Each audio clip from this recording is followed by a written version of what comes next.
Alright, let's talk about something that doesn't get brought up enough. How the Bible treats women. If you grew up in church, you probably heard that the Bible uplifts women. But have you actually read what it says? Because, honestly, some of this stuff is brutal. And I don't mean, oh, that was just the culture at the time, brutal. I mean, what kind of God would allow this brutal? Let's break it down. Now, I get it. This is a big topic, but we're going to take it piece by piece, starting at the beginning, because that's where this problem starts. So right off the bat, women get the short end of the stick. Eve eats the fruit, and suddenly she's cursed with painful childbirth and has to submit to her husband. Meanwhile, Adam, he just has to work a little harder for food. Doesn't really seem fair, does it? And it doesn't stop there. This isn't just about one bad day in Eden. This is foundational. This moment gets used over and over to justify why women should be submissive, obedient, and treated as less than men. And trust me, it only gets worse from here. Let's talk about some of the actual laws in the Old Testament. These weren't just casual opinions. These were rules people had to live by. For example, did you know that if a woman didn't bleed on her wedding night, she was supposed to be stoned to death? Deuteronomy 22:20-21. Now, we know that less than half of women even bleed their first time. But biblical law didn't care. Imagine the fear that must have caused. How many innocent women were killed just because their bodies didn't meet some ancient expectation?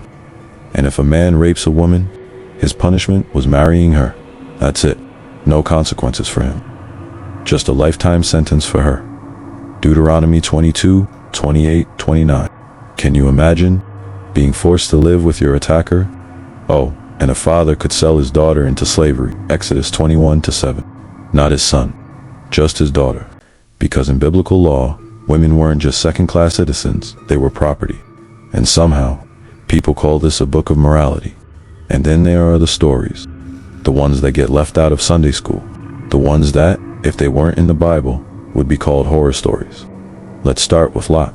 You know, the righteous man who got saved from Sodom and Gomorrah.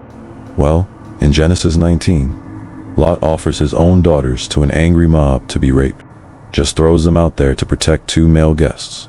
And somehow, he's still considered a good guy. Later, his daughters get him drunk and have his children. And the Bible doesn't even condemn it. Then there's Judges 19. Easily one of the most horrifying stories in the Bible. A man throws his concubine outside to be gang raped by an angry mob. The next morning, she's dead on the doorstep. So what does he do? He cuts her body into pieces and mails them across Israel. And guess what? The men who did this, they weren't punished. Or how about this? When King David sinned, God punished him by having his wives raped in public. To Samuel 12:11-12. Not David. His wives? Think about that for a second. That's not justice. That's not morality. That's cruelty. And these stories, they're just the tip of the iceberg. So maybe Jesus came along and fixed things right. Not really. See, Paul, the guy who wrote most of the New Testament, had a lot to say about women. Like how they need to be silent in church. 1 Corinthians 14:34-35. Can't teach men 1 Timothy 2:11-15. And have to obey their husbands like they obey God. Ephesians 5:2-24. And while Jesus was definitely kinder to women than the culture of his time, let's be real, he still didn't challenge the system. He had 12 apostles, all men. Women served him, washed his feet, but they were never given leadership. If he was truly revolutionary, why not break the pattern? A lot of this sounds really familiar, doesn't it? The idea that women are deceitful, untrustworthy, or should just stay silent. Ecclesiastes 7:28 literally says, "Among 1,000 men, I found one upright, but not one upright woman." That could be a direct quote from an incel forum, or how women are always blamed for men's actions. Eve gets blamed for the fall. Women are told to cover up so men don't stumble. Same old story, different century. So here's the real question.